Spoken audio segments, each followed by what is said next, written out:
जी, अस्सलाम वालेकुम। मेरा नाम साकिब ज़फ़र है और जिस तरह की हमारी जावास्क्रिप्ट की प्लेलिस्ट चल रही है। पिछली वीडियो में हमने देखा था कि फॉर लूप और इफ एल्स के ज़रिए हम ऑड और इवन को कैसे फाइंड कर सकते हैं। बेसिकली वो एक इंटरव्यू क्वेश्चन भी था और आज की इस वीडियो में हम देखेंगे कि एडवांस जावास्क्रिप्ट में नेस्टेड लूप क्या होती है। तो आइए देखते हैं कि मैं इधर फॉर लूप ले लेता हूँ। लेट नम इक्वल टू 1 कर लेता हूँ। इसी तरह लेट नम और इसको मैं कर देता हूँ इक्वल टू 20 और नम इसको मैं कर देता हूँ किलो का तो मैं प्लस प्लस कर देता हूँ और इसी तरह ये हमारे पास फॉर लूप बन गया। इस तरह मैं इसको कंट्रोल सी करके इस अंदर पेस्ट करता हूँ तो ये हो जाती है हमारी नेस्टेड। ठीक है, तो मैं इसको थोड़ा सा अगर चेंज करूँ क्योंकि मैंने इधर कंडीशन चेंज करनी है।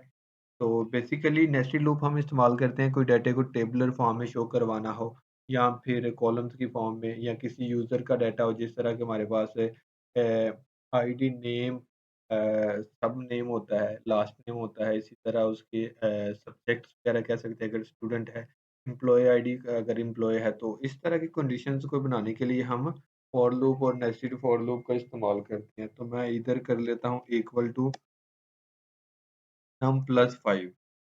ठीक है, मैं अंदर वाली फॉर लूप को कमेंट करता हूँ और इसको मैं डॉक्यूमेंट डॉट राइट करके इसको 5 5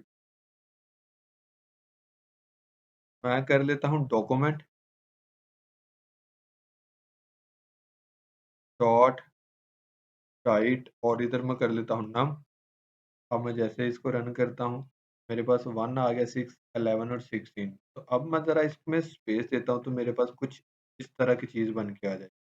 मैं दोबारा इसको रन करता हूँ, देखिए 1 6 11 और 16 डिफरेंट हो गई।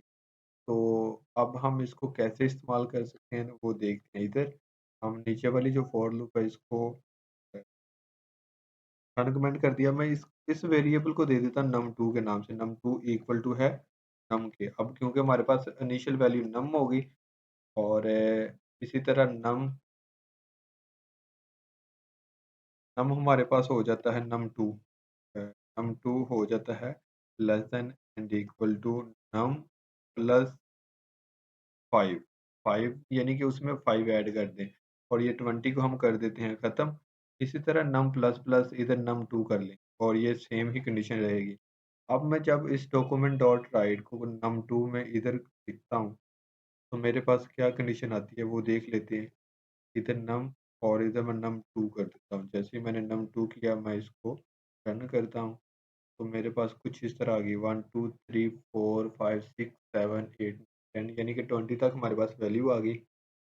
तो इसमें डिफरेंस क्या है कि हमने इसको कैसे शो करवाना है तो वो देख लेते हैं कि मैं इसको ना कर लेता हूँ ब्रेक। अब मैं ब्रेक क्या करता हूँ, मैं कर लेता हूँ इसी को कॉपी करता हूँ कंट्रोल वी करके मैं इस नम को ख़त्म कर देता हूँ। अब क्योंकि हमारे पास पहली कंडीशन 5 तक चलेगी और इधर मैं लगा देता हूँ ब्रेक। मैंने ब्रेक लगाई, मैं किया रन।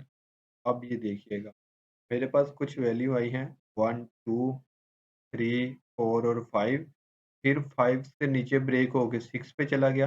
बेसिकली ये 5 वैल्यू हमारे पास यहाँ तक आ रही। फिर जैसे ही ब्रेक हुआ तो नम में जो हमारे पास नम 5 यानी कि हमारे पास ये 6 है और 5 में प्लस कर ले तो ये 6 से स्टार्ट हो गया। इसी तरह ये लूप चल रहा है तो इसको हम कहते हैं नेस्टेड लूप।